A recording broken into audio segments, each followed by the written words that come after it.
इस कहानी की शुरुआत एक जादुई चुड़ैल से होती है। जब पहली बार चुड़ैल के जादुई मटर चुराए गए, तो आकाश में बिजली और गड़गड़ाहट हुई और युवा और सुंदर चुड़ैल पलक झपकते ही एक बदसूरत और विकृत बूढ़ी चुड़ैल में बदल गई। चुड़ैल ने गुस्से में बूढ़े आदमी की सबसे बड़ी बेटी को छीन लिया और बूढ़े आदमी पर एक भयानक श्राप दिया, जिससे बूढ़े आदमी के बेटे का कोई वंशज नहीं रहा। कई साल बाद बूढ़े आदमी का बेटा बेकर बन गया और उसने एक खूबसूरत पत्नी से शादी की।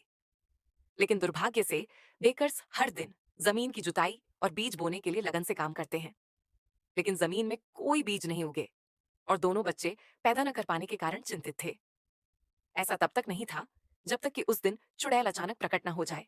उन दोनों को आशा दिखाई दी। चुड़ैल ने दोनों से कहा कि श्राप हटाने के लिए उन्हें 3 दिन बाद चंद्र ग्रहण से पहले उसके लिए 4 चीजें ढूंढनी होंगी, अर्थात एक खून लाल लबादा, गाय के मकई जैसे बर्फ सफेद बाल और सोने के रंग की ऊंची एड़ी। इतना कहने के बाद चुड़ैल बुरी हवा के झोंके में बदल गई और गायब हो गई। भयभीत जोड़े को अचानक दिलचस्पी हुई और फिर बाहर आवाज आई। ये एक छोटा लाल टोपी वाला लबादा पहने रोटी चुराने वाला निकला। जब दंपत्ति ने यह देखा तो वे क्रोधित नहीं हुए, बल्कि लिटिल रेड राइडिंग हुड की बाहों को रोटी से भर दिया।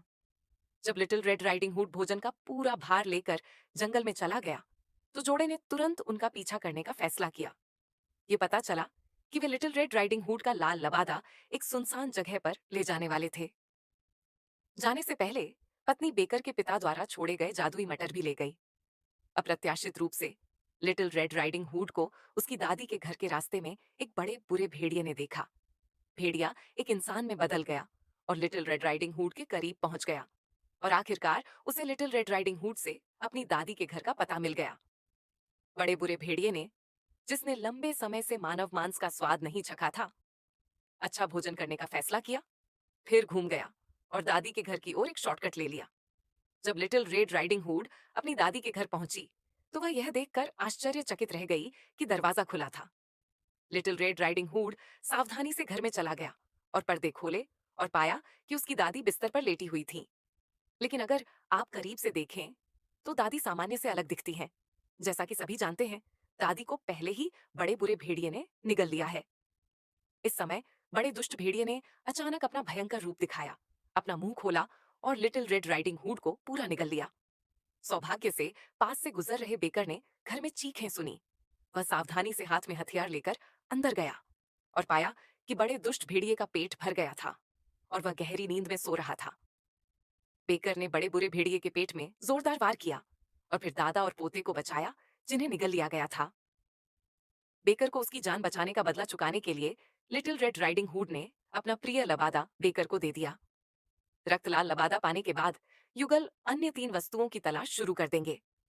संयोग से एक छोटा लड़का एक गाय को खींच रहा था और उसे खरीदने के लिए बाजार ले जाने वाला था। दंपति ने तुरंत छोटे लड़के को रोका, लेकिन क्योंकि वे जल्दी में थे, वे अपने साथ कोई पैसा नहीं लाए। इसीलिए उन्होंने वे मटर निकाले जो उनके पिता पीछे छोड़ गए थे और छोटे लड़के से कहा कि वे जादुई फलियां आए हैं। जैसे ही लड़के ने जादू शब्द सुना, वह तुरंत दिलचस्पी लेने लगा। अंत में दोनों ने सफलतापूर्वक लड़के की गाय के बदले 5 फलियां बदल दी। बेकर ने अपनी पत्नी से पहले गाय को घर ले जाने को कहा, जबकि वह बाकी 2 चीजों की तलाश में लगा रहा। इस समय चुड़ैल फिर से प्रकट हुई। उसने दोनों से कहा कि दुनिया में बहुत कुछ नहीं बचा है और उन्हें 2 दिन बाद चंद्र ग्रहण की रात को सब कुछ इकट्ठा करना होगा, अन्यथा उन्हें वह बच्चा कभी नहीं मिलेगा जो वे चाहते थे। और उस रात महल के भोज में एक सुंदर सिंड्रेला तेजी से महल से बाहर निकली। सुंदर राजकुमार उसका पीछा कर रहा था। घबराई हुई सिंड्रेला ने गलती से अपने सुनहरे जूते सीढ़ियों पर गिरा दिए। दरअसल सिंड्रेला ने जानबूझकर वह जूता राजकुमार के लिए छोड़ा था, क्योंकि सिंड्रेला अपने दुखद भाग्य से छुटकारा पाना चाहती थी और अब अपनी सौतेली माँ और 2 बहनों द्वारा नौकरों की तरह तंग नहीं करना चाहती थी। सिंड्रेला भी राजकुमार के भोज में शामिल होना चाहती थी, लेकिन वह एक सभ्य पोशाक नहीं खरीद सकती थी। उसका आत्मसम्मान कम था और वह केवल प्रार्थना करने के लिए अपनी माँ की कब्र पर जा सकती थी। अप्रत्याशित रूप से जंगल की माँ सिंड्रेला की ईमानदारी से प्रभावित हुई और पलक झपकते ही सिंड्रेला के लिए एक भव्य पोशाक और उत्तम सोने की ऊंची एड़ी के जूते का इस्तेमाल किया। सिंड्रेला भी सफलतापूर्वक भोज का केंद्र बन गई, लेकिन उसने भोज के बीच में ही महल छोड़ दिया और जानबूझकर फिसल गई। रास्ते में उसका एक जूता सीढ़ियों पर फेंकना, पाने के लिए कड़ी मेहनत करने की यह चाल वास्तव में एक अच्छा पीछा है। जब राजकुमार जंगल से गुजर रहा था, सिंड्रेला की मुलाकात बेकर की पत्नी से हुई। पत्नी ने एक जादुई मटर निकाली और उसे सिंड्रेला के जूते से बदलना चाहा। सिंड्रेला ने सोचा कि उसकी बुद्धिमत्ता का अपमान हुआ है और उसने गुस्से में बीन को फेंक दिया।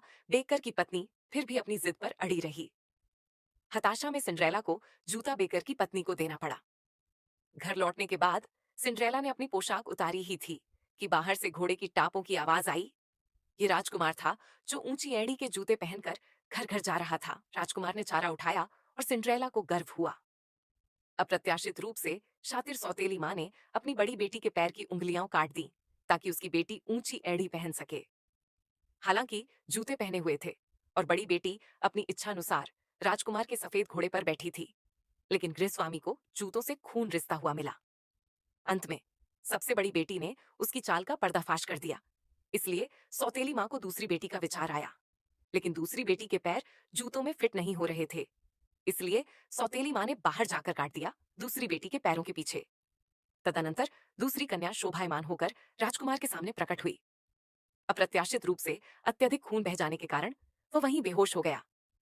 इस समय सिंड्रेला ने सही मौका देखा और राजकुमार के पास आई। राजकुमार ने खुद आगे बढ़कर उसके मोजे निगल लिए और फिर ऊंची एड़ी पहन ली जो बिल्कुल सही थी। आखिरकार राजकुमार को उसकी प्यारी सिंड्रेला मिल गई और सिंड्रेला की चाल सच हो गई। अगले दिन राजकुमार का भाई छोटा राजकुमार जब जंगल से गुजर रहा था तो उसने एक सुंदर गीत सुना। छोटे राजकुमार ने एक ऊंचे टॉवर के नीचे तक ध्वनि का पीछा किया और टॉवर पर एक खूबसूरत लड़की को गाते हुए पाया। छोटे राजकुमार को तुरंत एक दूसरे से प्यार हो गया। जैसा कि सभी जानते हैं, यह बच्ची वह बच्ची है जिसे चुड़ैल बूढ़े आदमी के घर से लाई थी। बाद में चुड़ैल ने उसे एक अच्छा नाम दिया, लेट्यूस और कुंगफू। लड़की को पहली नजर में छोटे राजकुमार से प्यार हो गया और जब चुड़ैल दूर होती थी तो दोनों अक्सर गुप्त रूप से डेट करते थे। बाद में छोटे राजकुमार ने अपने सबसे बड़े राजकुमार भाई को अपने प्रेम संबंध के बारे में बताया और दोनों भाई उस महिला के लिए एक भव्य शादी आयोजित करने के लिए सहमत हो गए जिससे वे प्यार करते थे। अप्रत्याशित रूप से उनकी बातचीत बेकर की पत्नी ने सुन ली, जो एक तरफ छिपी हुई थी।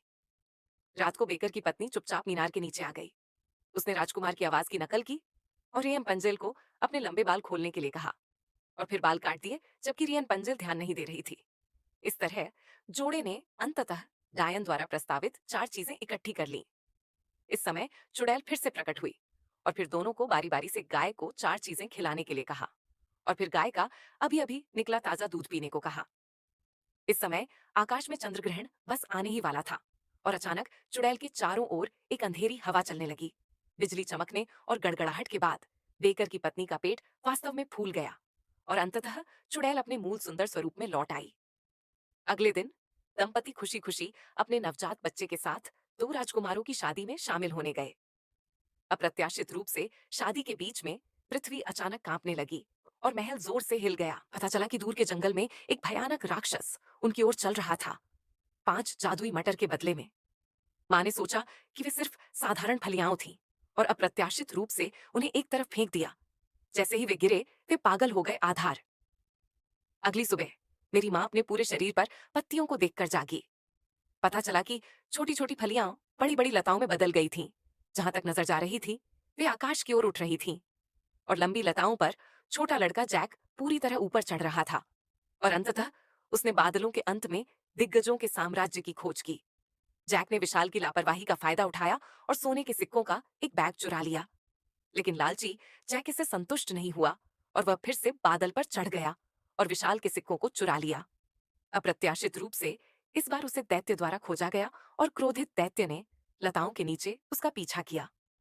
जैक, जो जमीन पर पहुंचने वाला पहला व्यक्ति था, ने अपनी कुल्हाड़ी उठाई और बेलों को काट डाला। अंत में मोटी जड़ें धीरे धीरे कट गईं और विशाल 10,000 मीटर की ऊंचाई से गिर गया और पीट पीट कर मार डाला